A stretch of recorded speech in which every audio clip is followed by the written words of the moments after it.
Alô, galera do Concha Acústica Podcast, estamos aqui em 3 de maio, Noroeste Summit, edição número 13, e é claro, Concha Acústica Podcast, pelo terceiro ano consecutivo, juntos aqui, já que o Concha Acústica Podcast é o podcast oficial do Noroeste Summit, nasceu aqui no Noroeste e continua crescendo junto com o Noroeste.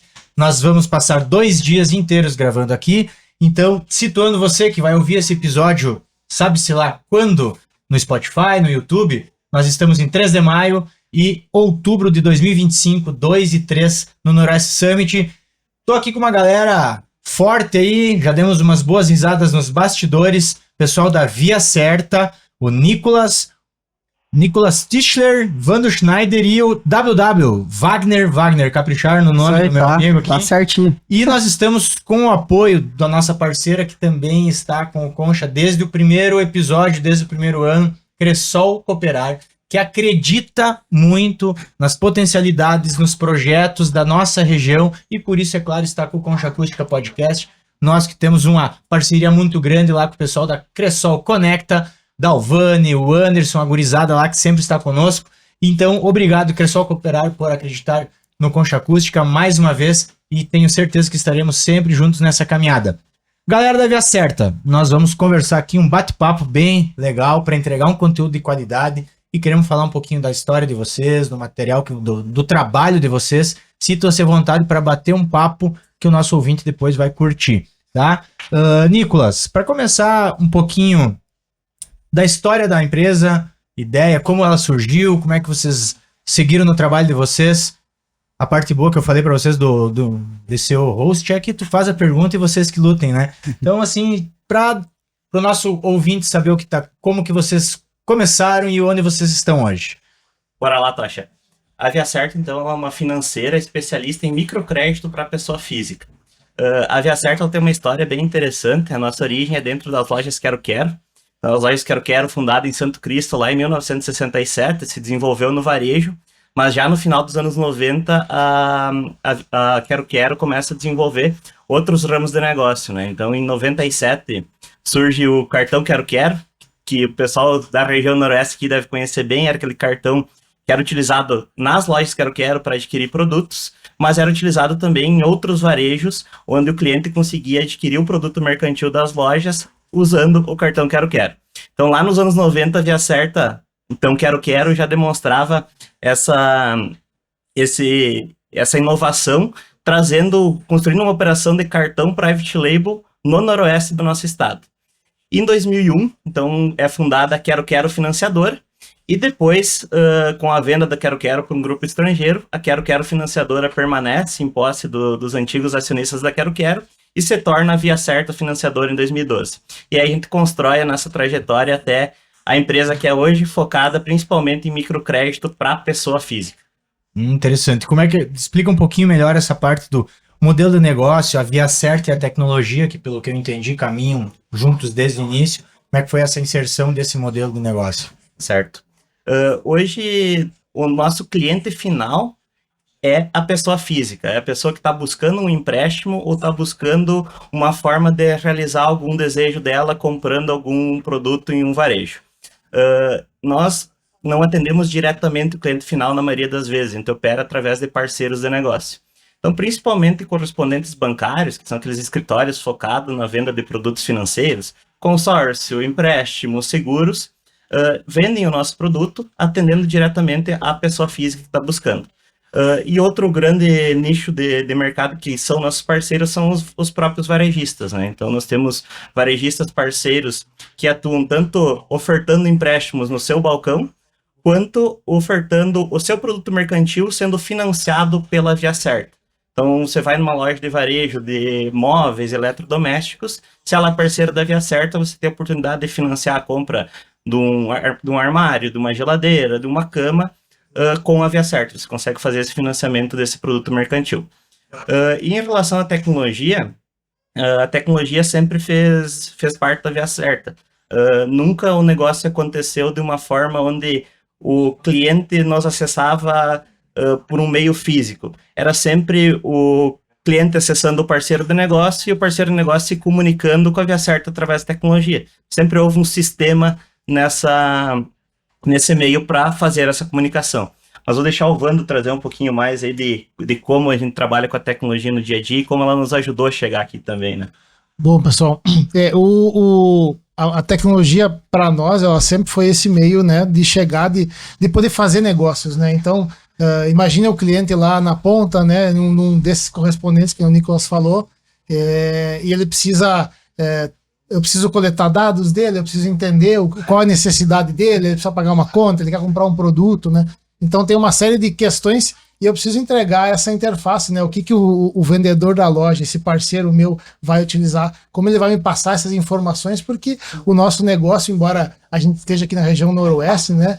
A gente atua em uma boa parte do Brasil, né? Então a gente precisa pensar, que o Nicolas falou, que a nossa operação ela não é necessariamente física, não precisa ir até lá na nossa sede, por exemplo, para poder acessar o nosso produto, né? Então a gente precisa distribuir através da tecnologia esse sistema que os nossos parceiros de negócio vão utilizar para poder passar os dados do cliente para nós e nós poder fazer essa análise de crédito, né? E aí a tecnologia a gente começou lá, né? O Nicolas comentou a partir de 2012 com a marca e com produtos próprios de crédito, e a gente começou a crescer, expandir territorialmente, a crescer em termos de número de clientes, em carteira, né? E a gente chegou, e até então a gente utilizava sempre sistemas de terceiros, né? E aí, a partir de um certo momento, a gente crescendo muito rápido, abrindo novos produtos, variações dos nossos produtos, precisando testar também outros públicos, né? A gente chegou num certo impasse, né? Para eu continuar crescendo, eu não posso mais depender só de fornecedores que não crescem no mesmo ritmo que a minha empresa está crescendo, Sim. né? Então a gente precisou, em um dado momento, decidir e começamos a montar um time interno de desenvolvimento, né? Então a gente começou a trabalhar com um time interno de tecnologia, desenvolvendo esses sistemas que a gente utiliza para poder entregar os nossos produtos para os parceiros, né? Então a primeira necessidade de evolução tecnológica foi de escala. Eu precisava ter mais velocidade para desenvolver as funcionalidades, desenvolver as mudanças no sistema para poder atender novos públicos, né? Então um produto, por exemplo, que nós temos, que é o crédito pessoal, em um dado momento criamos uma variação, que é o crédito com garantia de veículo, por exemplo. Então essa mudança ela vai ter vários aspectos jurídicos, aspectos de dados que eu vou precisar, processos diferentes, e tudo isso vai precisar ser desenvolvido dentro do sistema, dentro dessa Sim. esteira, né? Então, a primeira necessidade foi a montagem de times de tecnologia, e a partir daí, tendo um time dentro de casa e começando a desenvolver e testar negócios e desenvolver novos produtos, né? Que a gente começou a criar a necessidade de entender que, bom, eu tenho pessoas, eu faço um investimento, né? Como é que eu posso usar melhor esse investimento? Onde que eu vou usar essa capacidade? Que produtos eu vou desenvolver? Que produtos eu vou testar? Qual é o potencial de receita, né? Então, a tecnologia sempre olhando para o negócio e olhando para o resultado. E aí surgiu um pouco dessa temática de, bom, nós precisamos começar a trabalhar com gestão de produtos. Gestão de produtos passou a ser importante para poder fazer um investimento de tecnologia racional e ter retorno desse investimento, né? Entendi. Wagner. Agora eu vi, Vando Wagner e Wagner. Como é que ia ser Nicolas? No meio de, né? Então, de lado ali, não te deram um Wagner nem um Vando, né? É confuso, né? Vai conversar no dia a dia, chamar lá no chat da empresa, busca Wagner, aparece dois, né? Pois é. Wagner, arquiteto de software. Me explica um pouquinho a tua função aí dentro desse trabalho todo dentro da Via Certa. Sim, então conectando isso com o que o Vando e o Nicolas introduziram aí sobre sistemas, quando a gente, como o pessoal falou, a gente tinha muito questão de terceiro e para ganhar escala, basicamente a gente começou todo um projeto ali, envolvendo cloud, infraestrutura, aprovisionando sistemas, fazendo uma delimitação ali de contextos para que depois a gente conseguisse escalar também não só sistema, porque ela é uma parte, mas a gente também precisa escalar os times que são voltados às pessoas. E nesses temas aí, nesses tópicos que a gente consegue tangir de arquitetura, basicamente é fazer com que as equipes consigam focar, ou seja, quebrar aquele silo que a gente chama hoje, de pessoas buscando objetivos diferentes e conectar elas a buscar o mesmo objetivo, ou seja, tem uma super feature, algo que vai ter um impacto relevante para o negócio, ou a própria entrega de um produto, basicamente, qual que é a ideia? É que todo mundo trabalhe de forma unificada, obviamente divididas nas suas squads, times, tribos e afins, mas que no objetivo final seja todo mundo buscando essa ponta. E aí, obviamente que nessas questões de times, a gente consegue tirar ali, por exemplo, um engenheiro, alguma coisa nesse sentido, também tirar um pouco da carga cognitiva dessa pessoa, para que ela busque também se desenvolver os seus arquétipos ali, para começar também a ter uma liderança dentro desses times e poder puxar outras pessoas. E aí a gente não só fala em escala de sistemas, que é para levar para o Brasil inteiro, como a empresa faz, mas também com que essas pessoas também sejam escaláveis, né? Então, sejam replicadores do conhecimento hoje que a gente tem dentro de casa. Tá? Beleza. Eu tenho 2 perguntas ainda que eu acho que é interessante para deixar essa explicação para o pessoal. O que é uma área de produto? Como é que vocês... Tanto faz quem vai me responder isso aí. Bora lá. Bom, uma área de produtos, ela atua numa intersecção entre tecnologia disponível, os objetivos estratégicos da empresa e as necessidades e dores dos usuários ou dos nossos clientes. Então, quando eu estou falando de tecnologia pura, eu estou olhando para a tecnologia que eu tenho disponível e eu estou construindo sistemas que basicamente representam os processos que a empresa precisa para funcionar. Quando eu começo a falar de uma área de produto, eu trago para o jogo os objetivos estratégicos da empresa e trago para o jogo as dores e necessidades do cliente. Então, por exemplo, o objetivo estratégico da empresa nesse momento é eficiência operacional, ou é alavancar a venda, ou é conceder crédito de uma maneira mais segura, ou é trabalhar para evitar fraudes. A construção do software, ela vai ser guiada por esse objetivo estratégico. Então, eu vou olhar para o momento da empresa e vou trabalhar a priorização e a construção do meu software baseado nisso. Sim. Do outro lado, eu vou olhar para as dores e necessidades do cliente. Quando eu olho para as dores e necessidades do cliente, obviamente que eu tenho que conectar com os objetivos da empresa também, mas eu vou começar a olhar para um cliente meu que é o meu parceiro de negócio. Ele é remunerado pela via certa para fazer essa venda do empréstimo no balcão dele.